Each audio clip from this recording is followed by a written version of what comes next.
Hello and aloha and welcome aboard. Welcome to History 241 Civilizations of Asia, Session 22, which deals with the Mongol Empire from about 1241 to 1368. Last time we talked about the Mongol Empire in a bit early times, and today we would finish the Mongol Empire in Session 22. Let's see what we did, but before we go into that, let me introduce myself. My name is Abdul Karim Khan, and I teach here at Leeward Community College. Please go to WebCT and check out the assignments, if any there are, that you need to complete, and note down my email address and the phone number, the latest phone number, and call me, contact me anytime you want, and I'll try my best to contact you back. All right, let's see what we did last time, sort of a review of the Mongol Empire and how we started. So, in terms of review, we talked about the Mongols, their nomadic pastoral lifestyle, and then we went into the details of Genghis Khan, how he started as a child, and how he suffered as a child along with his mother as Temujin, and later on how he became a great leader of the Mongol people and got the title of Genghis Khan, which means the illustrious great leader, and how he organized the Mongol Army. And of course, that was the main base for the Mongol Empire. Then we talked about the leadership of his son Ogodai and the further conquest of entire China, which is northern and southern China, and how the death of Ogodai divided the the Mongol Empire. So let's see in introduction of today's session 22, we will talk about the division of the Mongol Empire, what happened to it, and how it was got divided. Then we would talk about the Hulago Khan, or some people call it Hulagu Khan, locally called Hulagu Khan, but in English Hulagu, and that could be L-A, also L-E, Hulago Khan. So I prefer the Hulagu Khan, and how he started his career and empire in the Middle East, and his brother Kublai Khan in the Far East, that is China, Korea, and the surrounding regions. We would also talk about the revival of the Silk Road and how trade and business, started between East and West, that is China and Central Asia and Arabia and beyond, even up to Europe. And then we would come to the end of the Mongol Empire and what happened to the Mongols themselves. So keep in mind that the Mongols, from now onward, although they would stay as a clan, as a tribe, as a ruling tribe, but you should know these would be the minority people, ruling minority, stretched over enormous expanses of geography. Think about it, from the Sea of Japan, that is northeastern part of China, from China up to Poland and Russia and down to the Middle East, Iraq, So this was a huge big empire, which of course could not be controlled only by a couple of thousand people, Mongols, So let's see how they would devise a system that they would be able to control these enormous regions, different races, different religions, different regions, and how they would lose it, and for how long they could control it, and what was the strategy. So we will talk about all that stuff in today's presentation, session 22 of the Mongol Empire, and we would end it today. So let's see first the Mongol Empire. This is how, big it was. From the right, it was, Korea in the east, and up to Russia and modern-day Poland in the west, and down to modern-day Iran and Iraq in the southwest. So that's a huge, big empire. It also got divided, into the Great Khanate, which included northern China and Mongolia itself, northern China and southern China. Then most of today's Central Asia. All those countries, Central Asia, consists of all those countries that end at stan, like Kazakhstan, Uzbekistan, Tajikistan, Kyrgyzstan, including even Afghanistan. Although Afghanistan was part of another piece of the empire. And then the European side of this great empire under the Golden Horde, as they're called, the Kipchak or the Golden Horde Mongols, which included most of today's Russia as well as Poland in the West. And then the other piece, the last piece, which included modern-day Iran, parts of Afghanistan, and almost entire Iraq, present-day Iraq, and certain parts of northeastern Syria. So that was, a huge, big empire. And so this empire, we would see how it fared, especially in today's presentation, under two great leaders, Kublai Khan in the east, which we talk about him later, and Hulago Khan in the west. And then, another section of the Golden Horde, how they fared and how they got involved into the trouble between the Muslims and Hulago Khan. So let's see what happened. The Mongol Empire. The death of Ogodai in 1241, as we said last time, divided the Mongol Empire into different pieces, major 4 pieces. After him, you see the rise of the two great Khans almost simultaneously, because this was a huge, big empire. One person could not control it. Genghis Khan, maybe, Genghis Khan, maybe he might have been able to control it, but he was dead and gone. And he was much more confined in the east, that is Mongolia and northern China. And similarly, Ogodai was also confined to China. So that is why after his death, you see this big empire could not be controlled by one great Khan. So you see the election or the emergence of two great Khans.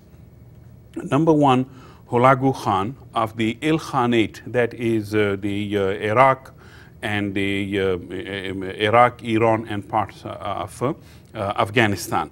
So he ruled between 1256 to 1265. Hulagu Khan, he was the son of Tolui, and his mother was a Christian lady, most probably Nestorian Christian, because the vast majority of the Christians at that period in Western China, they were Nestorian Christians. But anyway, he was the son of Tolui Khan and a Christian mother. So that would definitely, his mother's religion, Christianity, would affect his mindset and would influence him in his future politics that we would see. Also, as you know, he was the grandson of Genghis Khan. So this was one Khan ruling in Iraq, basically in the Middle East. So he would not be the only one, the only great Khan. In fact, he emerged as the great Khan through his own Kuriltai. That Kuriltai was the Mongol assembly. Now the Mongols themselves were divided into, Eastern Mongols, Mongols who were in China, the Central Mongols that were in Central Asia, that is the Chagatai Khanate, and the Western Mongols that were in the Middle East, and then the European, the Golden Horde Mongols that were in Russia and Poland. So naturally, one person, as I said, could not control it, hence the division of the Mongols and their rule itself. So that's why the next person that we would see as Hulagu Khan ruled in West, that is Middle East, his brother, let's see him, the great Khan, another great Khan, Kublai Khan of the Great Khanate, ruled in the east, that is modern-day China. And he ruled from about 1260 to 1294. He was also son of Tolui, so he was the brother of Hulagu Khan. And as I said, he was the brother of Hulagu Khan. His mother, most probably a Mongol lady, because Kublai Khan, he was not so much into Christian or Muslim troubles. He confined himself to the problems of China. and he was also the grandson of Genghis Khan. So what you see here is the emergence of two great Khans, one in the east, China, and one in the west, that is the Middle East, present-day Iraq and Iran. And let's see how they fared and how they, what were their policies and how they did. All right, back to the presentation. Hulagu Khan, who ruled, as I said, from 1256 to 1265. And from that picture, you don't, he does not look like a great warrior or a real brutal, killer, but that's what he was. Looks like to me like a monk, not really a great military general, which he was. And so let's see what he did. Hulagu Khan. In 1256, he conquered Persia, which is modern-day Iran, and the Caucasus region, Armenia, and parts of Asia Minor, which is modern-day Western Turkey. So that's itself a huge, big area that he brought under his control. In 1258, he conquered Iraq. And, being Hulagu Khan, being a Khan and a Mongol, a great Mongol, he also utilized all those devices or tricks of the conquest that his father did, Genghis Khan, and his, forefathers did. So that's why don't expect him to be less cruel person, although their policies later on would change. But, the way they conquered, maybe even Genghis Khan would have been astonished. Surprised the brutality that they, used and utilized as a political policy. Massacres and massacres and massacres of innocent people, men, women, and children, just unbelievable. And that's why, some scholars say it might have shocked, Genghis Khan that they did it just for the fun of it, the massacres. There was no reason. Genghis Khan, at least he had the policy that if he was going to massacre people in a given city, in a country, he would always separate the 2-3 classes. Number one, the monks or the religious leaders, whether Muslims, Christians, Jews, or Buddhists, or whoever scholars, he would pardon them. He would separate them from, massacre. He would also take also the professional classes like artisans, skilled labor that he might needed to use them in his country to construct buildings, roads and bridges for the infrastructure, the construction of infrastructure. So he spared the those classes. And the rest, of course, he would go after the fighters, the able-bodied people, the fighters, the army, and also he would never spare women and children. He would massacre them. So that was his classic policy, but sometime he would be, at least he would wait for the answer that would come from the people, whether they accept his or reject his authority. But these guys, they won't wait for an answer. They would definitely send the the letter, but won't wait for that long and would rush to war and take the country by surprise. And so that's why these later Mongols, more brutal than the first Mongols. And so was Hulagu Khan. The way he treated people, the way he butchered people in the Middle East is just unbelievable. Okay, so back to the presentation. In 1258, he conquered Iraq. Now, Iraq was in fact the last piece of his conquest, where he massacred people in the great city of Baghdad. Baghdad at that time, although Chinese had a huge, big population, but Baghdad was the number one city so far population is concerned. And we have these statistics that historians tell us that Baghdad had more population than any European country had, or any city like London or Paris. Most probably Baghdad had more population than Cairo, the capital of Egypt, because it was in the center of everything. And that's why it was a seat of great knowledge and a great kingdom. as it was. So that's why there were a lot of population in the city which was butchered by the forces, Mongol forces of Hulago Khan. He also, ruined entire Iraq. He even went after the dikes and the canals and the, levees on the two great rivers, the Euphrates River and the Tigris River. And he deliberately destroyed those rivers so that there would not be possible irrigation. So that's why, it just ruined the agricultural base infrastructure of the country. So it made people dependent upon him. So whatever he said, that's what they would do.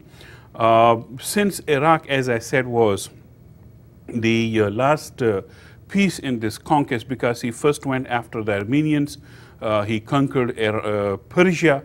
So Iraq happened to be like number 3 on the list after Armenia, Persia, and then Iraq.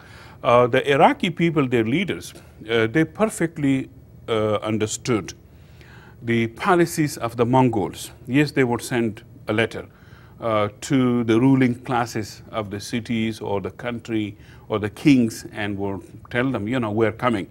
So you better do not resist. You surrender.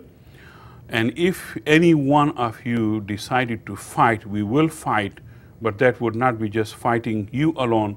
We would massacre your population. That was very clearly they would tell the people.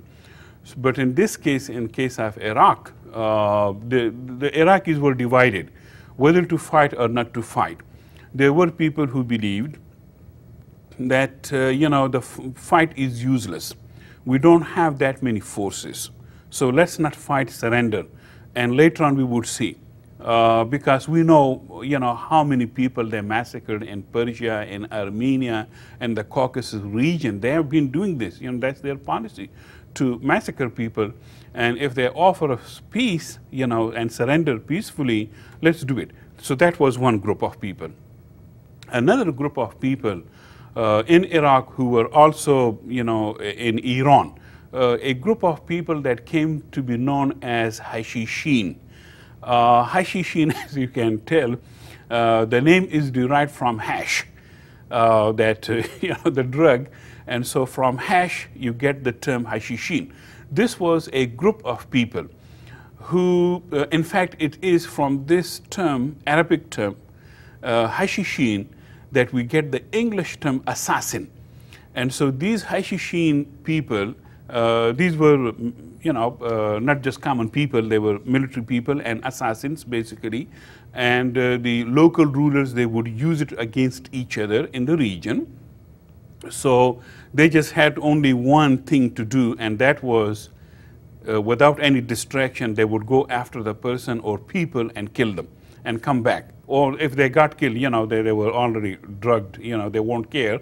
They never cared what happened to them, so they would go. And so that's how these Hashishin, they said, no, we would fight. Well, it was not the decision of the majority of people in Iraq, but this particular group of people, they were, expert fighters, but they did not know, who the Mongols were and how terrible the Mongols were and their fighting skill and all that. So because of, unfortunately, the Hashishin people, the Mongols believed that, yes, the Iraqi people wanted to fight, and so we would give them the fight, and that's how the Hashishin, the assassins, brought this tragedy upon not only Iran, but also Iraq, and here's the big massacre of the people. Now, there are a lot of stories about the massacre of the people. They were said that one time in the beginning of the conquest, so many people were butchered, slaughtered in Iraq, that the two rivers, and especially river Euphrates, was running red in blood for weeks and months. That was one. Then the color of the Euphrates changed from red to black because the Mongols went after these great libraries that Iraq had. Iraq was, this was the first civilization. This is called the cradle of civilization. It had started reading and writing as early as 3,000 years before the birth of Christ. So there were a lot of reading and writing, and by this time this was, like the golden age of Islam in the region. And so there were a lot of libraries full of books. So the Mongols, they didn't care for any books. They believed that these were, bad books for people to read. So they took all these books and, throw them in the Euphrates. And because of the ink, people said that, the Euphrates, the flow of the water was complete black, and because of the ink. So this completely, broke any resistance for years, for decades in Iraq. Iraq never recovered from this type of a massacre and this type of a ruination for generations. Iraq being Iraq, it has been known for a lot of foreign invasions. It has been invaded for too many times, and as we speak, there's another invasion, the American invasion on Iraq also, this is the time. So that's how, the thing is. Let's go to the presentation and see what else do we have.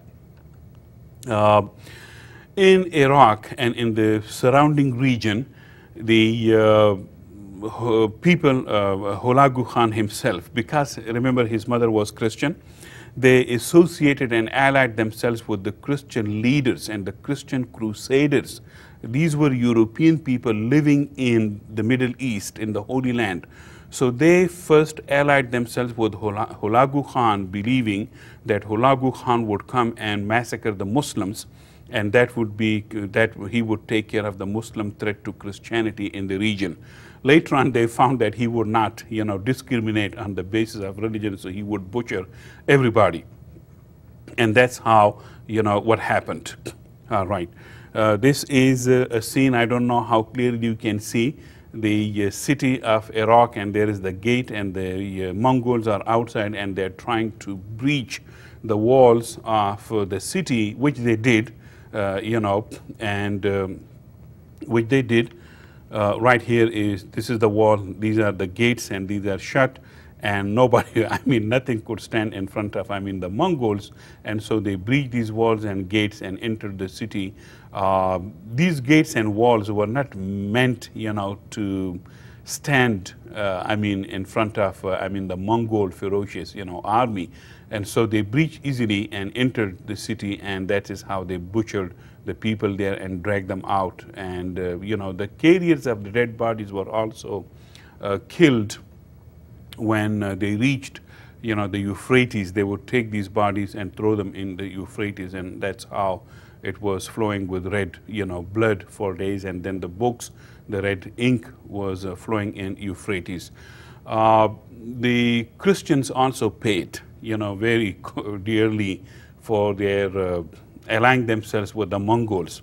They later on realized that was not a good thing to do because of the butchery that happened, not only of the Muslim, but also of the Jews, as well as the Christians in Iraq. And particularly Baghdad, this was home to a lot of Christians, a lot of Jews. Of course, the majority was that of the Muslims. So after this, Iraq never recovered. Some scholars believe that this was the end of the golden age of Islam in Iraq or in the Middle East. And so from 1258, which was, the fall of Baghdad to the Mongols, Muslims would never come to great power as they used to be. And so that's the story of Iraq. Let's see what happened next. Hulago Khan, after conquering Iraq, he also wanted to conquer Egypt, the next country, the great civilization of the Nile. So he wanted to go to Egypt, conquer Egypt, and so when he was on his way to Egypt, he had to go through Palestine. And there, the Egyptian forces called the Mamluks, or the leaders, Mamluks, these were in fact Turks ruling in Egypt, Muslim Turks ruling in Egypt. And so they rather than allowing Hulago Khan and his Mongol forces to come to Egypt, they went halfway and met the Mongols in Palestine. And there, the Muslim rulers of Egypt, defeated the Mongols in what's called the Battle of Jalut in Palestine. This was, in fact, the Mongols' first ever defeat. They could not believe their eyes how the Mamluks, killed the Mongol soldiers. They just couldn't believe it. And so Jalut, after Jalut, the Battle of Jalut exposed the Mongols that yes, you can stand up and you can not only fight them, but also you can defeat them. So that was the beginning of the end of the Mongol myth, the unconquerable and invincible type of people that ended. In 1262, they were also defeated in Caucasus by Hulagu Khan's own cousin Berke. Berke was, in fact, he was a Muslim. He had converted to Islam, and he was the grandson of Genghis Khan, and he was the Muslim ruler of the Golden Horde. So naturally, he was, an ally of the Muslims in the region. So Berke even said that, he asked Hulagu Khan, if you want to rule people, go ahead, rule them, but don't carry out these massacres of the people. If our forefathers did, that's fine, but we don't need to, because these people would surrender. And if they willingly surrender, don't punish everybody if somebody fights. Just go after the army that fights you. But this type of a massacre of the innocent people is not right. So most probably Berke was preaching peace to this Hulagu Mongol. Most probably he himself was a Muslim.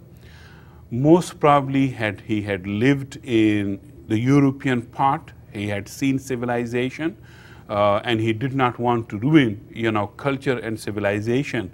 So he, preached peace to Hulagu Khan, but Hulagu Khan, he was in the hands of the Christian leaders who were conspiring against the Muslims with him. So that's why he would not stop at any preaching. So then, after this massacre in Iraq, Berke, he could not, stand that, and so he challenged Hulagu Khan. And so Hulagu Khan sent forces to the Caucasus region to fight his cousin Berke, and their cousin Berke defeated his forces, which, as I said, from Jalut onward, when he was defeated by the Egyptian forces, this was the end of the, this was the beginning of the end of the Mongol rule in the area. But still Hulagu Khan ruled for, till his death. His children did, and amazingly, his children later on, his future generation, they all converted to Islam, and then protected Islam from further invasions, of other people. So it is sort of an interesting, twist of history and events in the region. He wanted to finish, Islam as a civilization, but later on his children, supported Islam. Let's see further. Kublai Khan, his brother, who was ruling in, in the east part of the empire, there he is. And as I told you in the previous session, don't confuse these guys with me, although we share the same last name, but I'm not Mongol and they're not like me. Okay. However, you need to do all your assignments, then I'm going to be good to you as you be good to me, and to yourself do all your homework, on time, and submit your assignments on time, and nothing would happen. Everyone would be in peace. Okay, let's see further. That's Kublai Khan. And he was elected as the Great Khan, but much more confined, as I said, to the east. Other Mongol Khans challenged his authority. Like, of course, Hulagu Khan would not accept him. Berke, would not accept him. So he understood the game, that he could not bring these people under his control or under his authority. So he stayed in China. Finally, between 1267 and 1279, took him a long time. Finally, he annexed entire southern Song China and finish the Song dynasty in 1279. That's the end of Song dynasty in China, 1279, and he established his rule in China. He built a capital, Han Balik, which is present-day Beijing, and there he proclaimed, his family like the Yuan dynasty, and he proclaimed himself the emperor of China, and he started, the rule of a dynasty which is called Yuan dynasty, and it would rule for some time China. Now, speaking of this capital, Han Balik, which is present-day Beijing, he wanted to have a great capital. Roads, construction, building, enormous building in the city, and the wall to surround the city for protection, because he had been scaling the walls of the other cities, so he wanted to have a great fortress there, and he got that. Then he wanted to have a great summer palace, but there were nobody among the Mongols or the top of a summer that he wanted. He had heard things about the Middle Eastern or Iranian or Persian great rulers, and he wanted a summer palace like him, so he invited Arab architects and constructors to come to Beijing and make this great summer palace for him, which they, of course, they did. So that's how, when we talk about the summer palace of Kublai Khan, any historian would tell you that it was built by the Arabs. So he became the sole authority in China, and his family, the Yuan dynasty, would rule China for some time. Let's see further. Yuan dynasty. Under Kublai Khan, he ruled from 1260 to 1294, quite some time, when he got well established in China, then he wanted to conquer these other countries surrounding China, and especially Japan. So in 1268, from 1268 to 1281, he had been asking the Japanese emperor and the shoguns and the leaders to submit to him. So he demanded one time the emperor should come to Han Balik, Beijing, and appear in front of him. That would be like surrendering to the great Khan, Kublai Khan. And of course, they won't do that. He also wanted the Japanese to acknowledge his Mongol authority over Japan, and the Japanese refused, no way. And so when again and again he sent these, envoys or ambassadors to Japan, some of them, they were, beheaded by the Japanese rulers and sent them back to him. That was their answer, do whatever you can, and we would see, you come to Japan, we would fight you. So that was the open challenge, and of course the Japanese would never submit to him. They believed that, as the vast majority of Chinese believed, that he was just a barbarian king. Chinese, a great civilization, Japanese, a great people, and who is this Mongol leader, to tell us, come and appear right in front of me in Khan Balik in Beijing. So they laughed at the idea, but when he insisted, and started threatening them, any ambassador that he sent there would just cut his head and send him back, to Kublai Khan. And so he started, doing something about it, and he would invade Japan. Let's see further. He also tried to expand his Yuan empire over the tributary states of southern Song, which means he not only got southern Song China under his control, but he also wanted to control these other states that used to be under the authority of the southern Song, like Burma, Champa, and Annam. Champa, modern-day area of Cambodia. Annam, the modern-day area of Vietnam. That was the original name of Vietnam, Annam. So he wanted the Burmese and the, which is now called Myanmar, and Siamese, the Thai people. He wanted all these people, especially the Vietnamese, to surrender to him, because they had been sending tribute and taxes and gifts to the Chinese emperors. And now that he was the Chinese emperor of the Yuan dynasty, they should submit to him. And these people, had never completely submitted to any Chinese dynasty or ruler. Of course, they would send tribute, gift, but in return, they would get a lot of gifts also from the Chinese emperor. So there was sort of, respect between the Chinese emperor and the people of Southeast Asia, like Burma, Annam, Vietnam, and Cambodia and Thailand. But now he demanding, these things this was their right and they must submit. And every letter was full of threats. If you do not submit, I will come and massacre you, as the Mongols would do. But these people would not submit to him, and let's see what happened. Small people as, small population as they were, he invaded, especially Vietnam, but failed to conquer any one of them.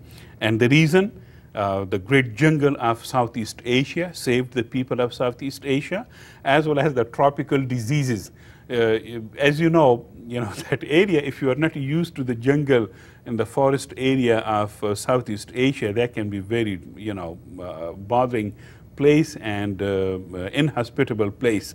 And so that's what happened to his forces.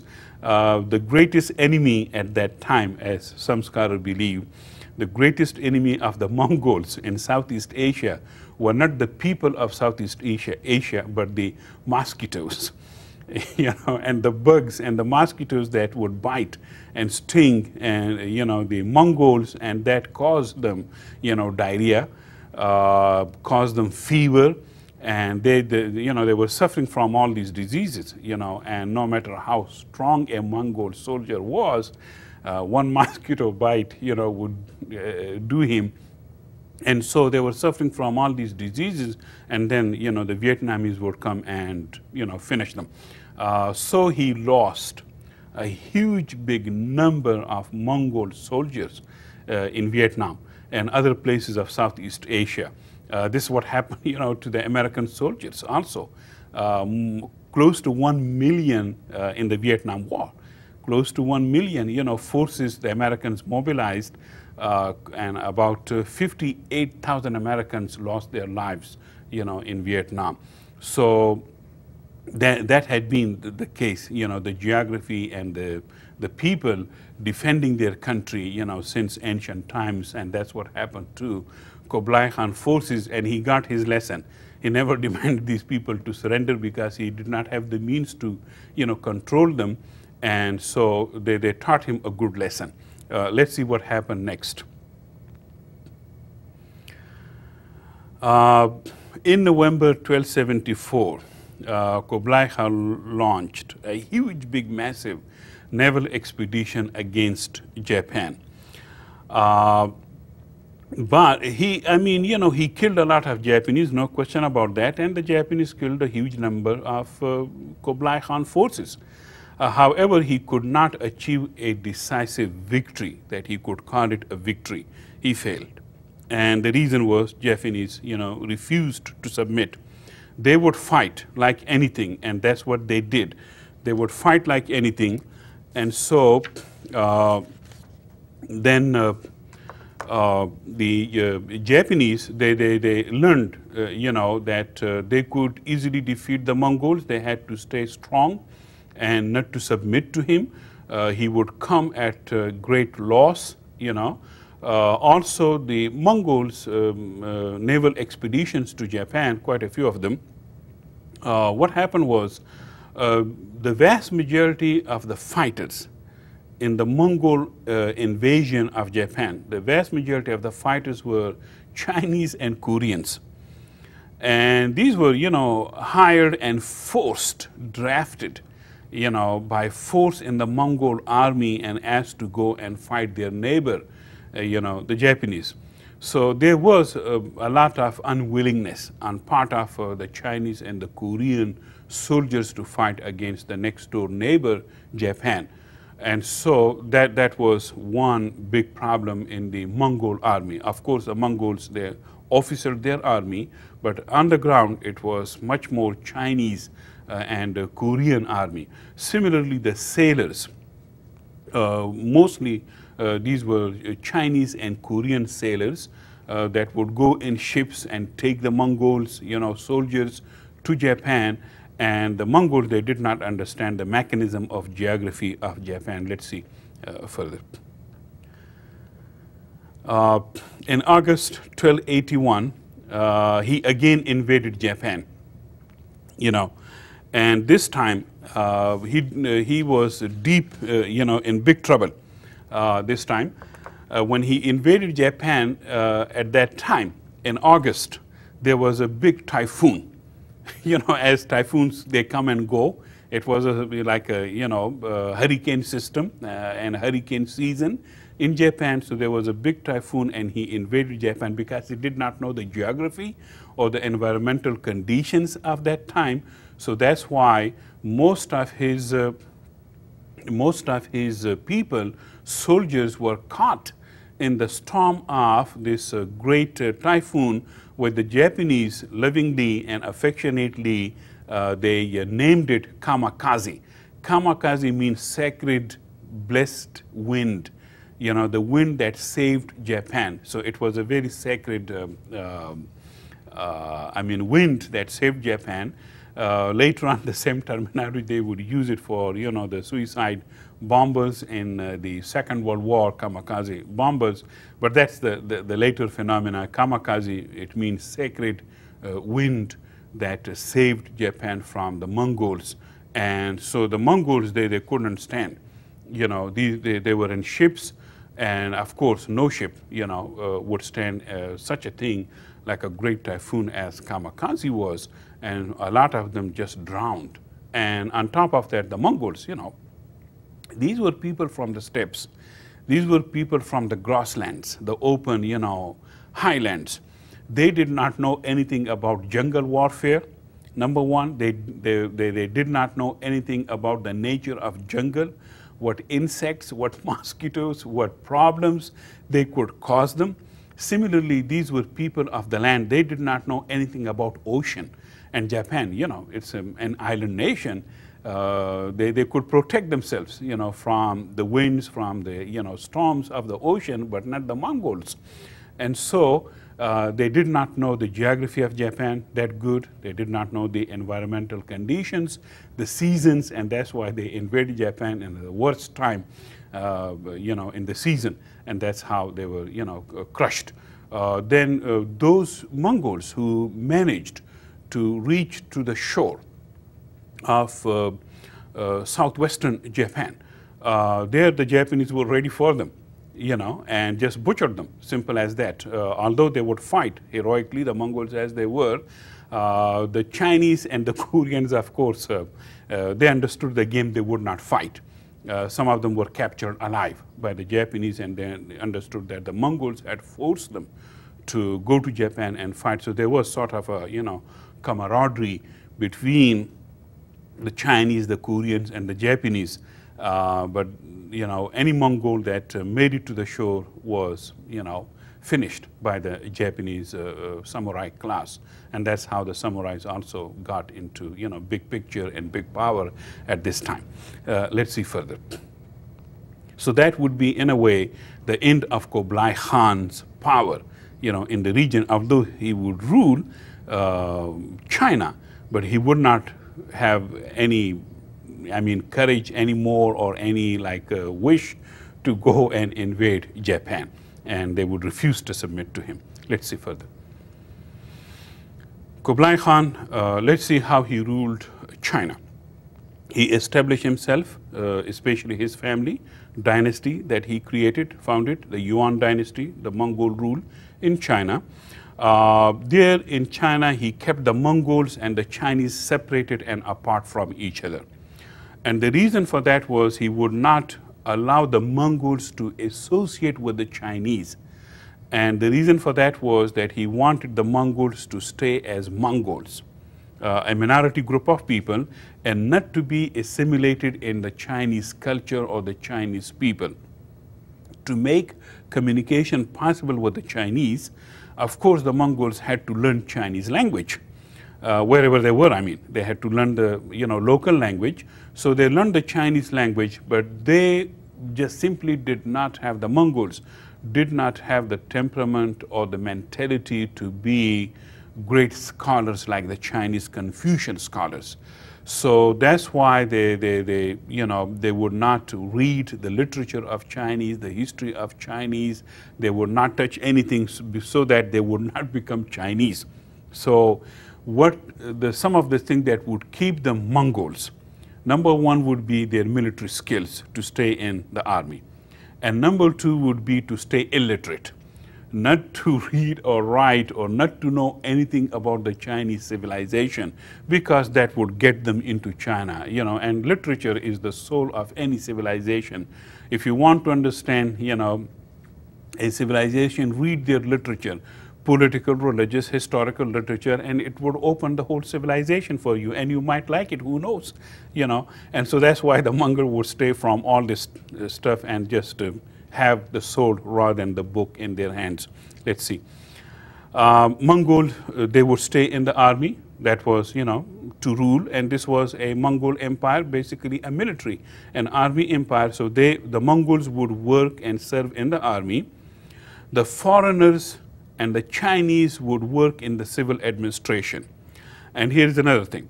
The foreigners first. Most of the positions, most of the state positions, posts, and employment, that was given to the foreigners. Believe it or not, outsiders, the Central Asian people.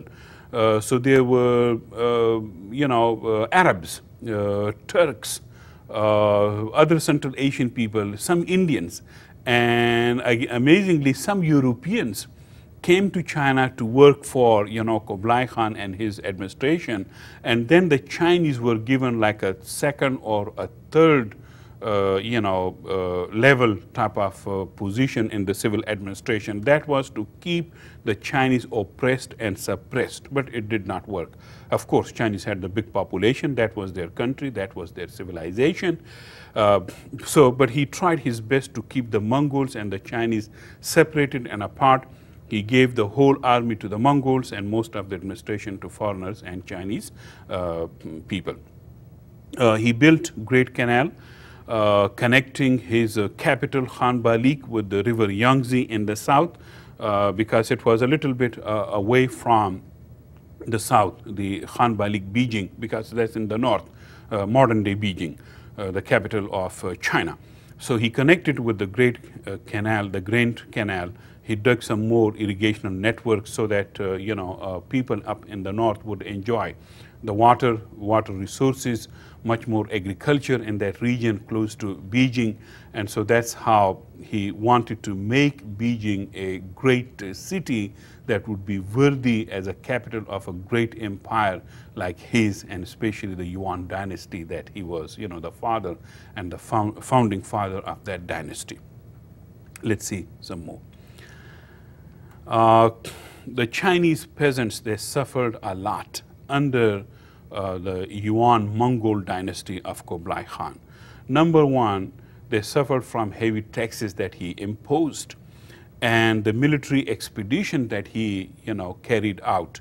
The Chinese, they had to pay for these expeditions. His expedition, especially in the east against Japan and in the south against Vietnam, and where he never succeeded in bringing these people under his control, but the Chinese had to pay. And also the Chinese peasants, he rounded them and drafted them in his army, so they could not do any agricultural activity, and whatever little agricultural activity they could do, he had to pay them heavily in terms of the taxes. He would take their food crops, and on top of that, any money that they had, he would impose taxes on them. So the Chinese, the common people, especially the peasants, and most Chinese, of course, always, they were more peasants than anything else, and so they hated his rule. The Mongols, believe it or not, they believed in Buddhism. Think about it, Buddhism, a very peaceful, religion. But the Mongols adopted Buddhism not really out of any love for Buddhism or any love for peace that Buddhism preaches. They adopted Buddhism much more out of political needs.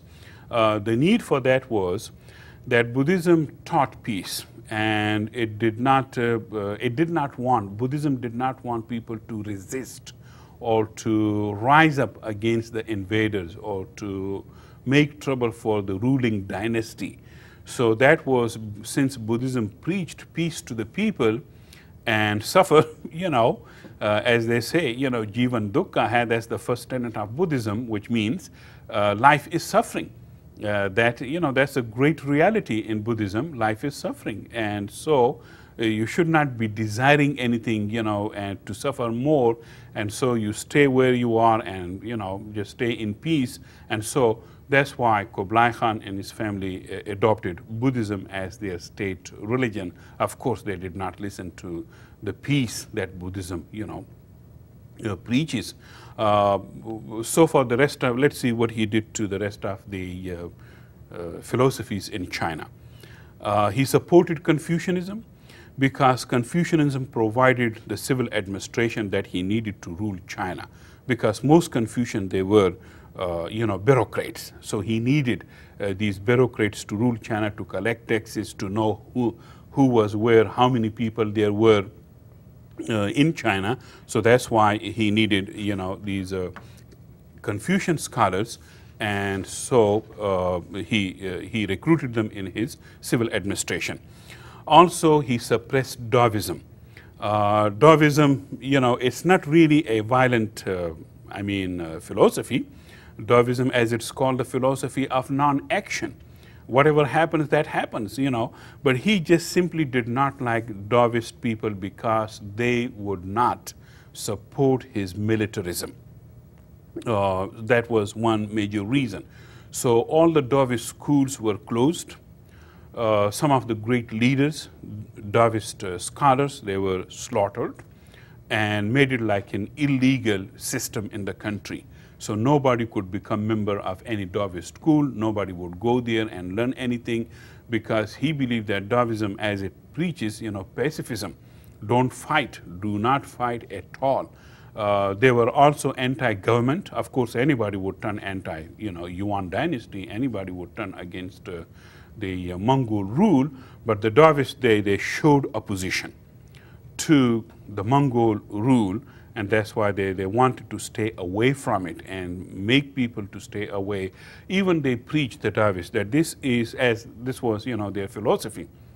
This time of trouble that we Chinese people are suffering from, this time of trouble would definitely pass away. Don't do anything. Do not participate in these massacres or in these military expeditions that the Mongols are asking us. Just stay where you are, live. Don't get yourself killed by the Mongols inside China or outside China. So they preached pacifism and non-action to the people, and true to their philosophy, Taoist. And Kublai Khan and the Mongols hated them, so that's why they removed them as a viable political party or opposition in the country. Let's see further.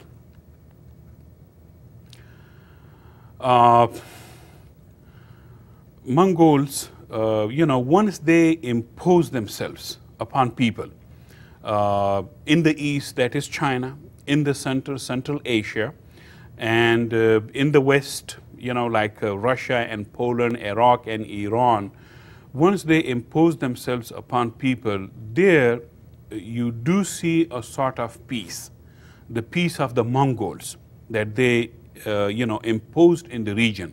And that was good for trade and travel. And, some scholars believe that never in the history of the world so many people traveled before 1300, not so many people had ever traveled as they did in the Mongol Empire. And as you notice, this was the largest land empire ever built in the history of humanity. And so that's why it increased trade and business. And, Mongol Empire, it stretched, as I said, from Korea, the Sea of Japan in the north, in the east, and Poland to the west, and Iraq, to the south. Here is an interesting, episode of Marco Polo, coming from an Italian merchant family. He visited China, and especially during the time of Kublai Khan, Marco Polo. And he served under Kublai Khan. He got a position, of administrative position in the regime or in the government of Kublai Khan. He served him. He also, Marco Polo, since he went to a lot of places in China, he was a great observer of the Chinese people, their civilization, and how the Mongols ruled them. So he wrote a lot. He was a young man, had a lot of time on his hands, and his father and uncle, in fact, had taken him to China. So he served, he knew firsthand how the Mongols ruled, and he knew firsthand how the Chinese people suffered and how, they had to live their life.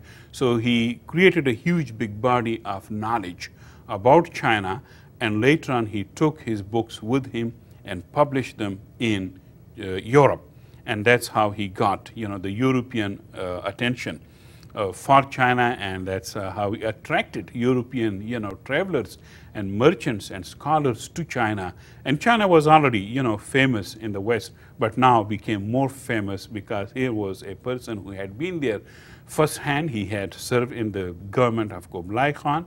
He had learned, about the Chinese people, and that's how, he became like a popular writer, for the people, and he enlightened a lot of people in Europe, those who read his books. Let's see further. Marco Polo, there he is. He arrives in China. There is a story about this, his arriving in China. Just a few years back, somebody from England, a scholar, she says that he never went to China. And whatever he wrote, all that stuff is made up by him and is based on the stories that he listened to or he got from his father and uncle and other Italians, merchants who went to China. And so he had a great way of writing things as if he himself was there. So that's why, whatever he wrote is not based on what he saw, but what he listened to these great stories about China, and he put them together and published them. So recently that claim that Marco Polo went to China, that is a little bit now debated by, some scholars. And, just for the sake of the myth, I like it. Yes, he did go to China, if you ask me. And so, because it's the first-hand knowledge, I don't think he could make up all this stuff, just by listening to the stories. He mentions people, he mentions places, he mentions events, I don't think one could get all that stuff, just by listening to the stories. And so that's why I personally believe that he went to China. Okay, let's see further. Marco Polo, as I said, he writes about China. There he is meeting, this is Marco Polo and this is Kublai Khan. Kublai Khan sitting on his chair or throne, and he is kneeling, to him. That was, the way to meet the, leader, great Khan. And so there he is meeting personally. What a great honor this must have been for Marco Polo, to meet Kublai Khan. And there is a page from his book that he published in Italy, and writing stuff about China and how the Mongols would fight and how they would treat other people, all those great gory details, they're there. Okay, let's see further. Kublai Khan, he died in 1294, and he was succeeded by quite a few, weak rulers. And the Mongols finally, they got assimilated in China. Well, that had to be, by sort of a natural law. These were a group of minority people. So they could not stay for a long time in China without being influenced by the Chinese culture, civilization, Chinese language. You know, they married among local people. And so that's why, you know, they kept themselves apart from the Chinese people, but not for too long. You know, so the Chinese just ate them up in a sense of assimilation. So they became Sino-Sais, as it's called. They became Chinese. And, you know, although these big families, Chinese families who were very proud of their Chinese heritage, they would not like to marry their daughters in, you know, a Mongol family unless and until they were forced. I mean, there was no, you know, escape from it. The Mongols were the rulers of China, but they would rather not marry, you know, their daughters, you know, in Mongol families because they were very proud of being Han Chinese, you know. And so, yes, the Mongols are our rulers. They're keeping peace and all that stuff, but we don't want to have anything to do with them. But so the Mongols were assimilated in China, and once assimilated, they lost their militarism, they lost their Mongol language, they lost their Mongol cohesion, you know, camaraderie, to keep people under their control, and finally, you know, the whole Yuan dynasty was kicked out. And the Chinese got back, you know, their rule, and they started ruling themselves. Not only in China, similarly in the Middle East. The Mongols, they adopted, as I said, Islam. They became Arabs. They learned Arabic. They married locally, you know. Similarly in Russia and Poland, they were Russified, so to speak.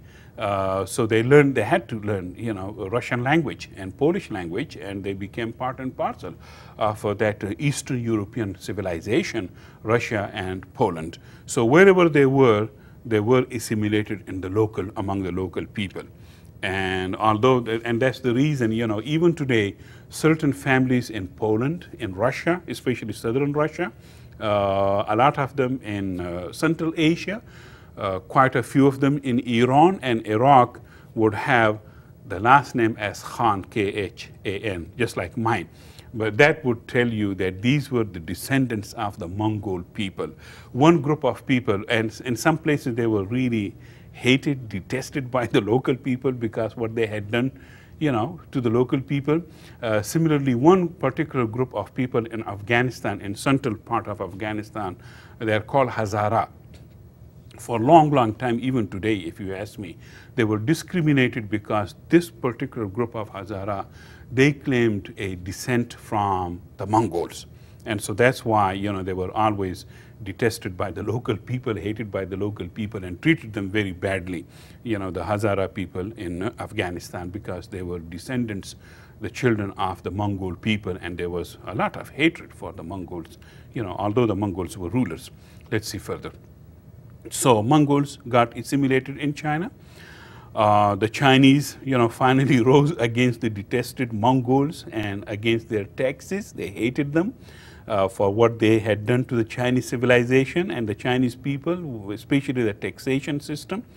There was a group of people, basically peasants, called the White Lotus Revolt.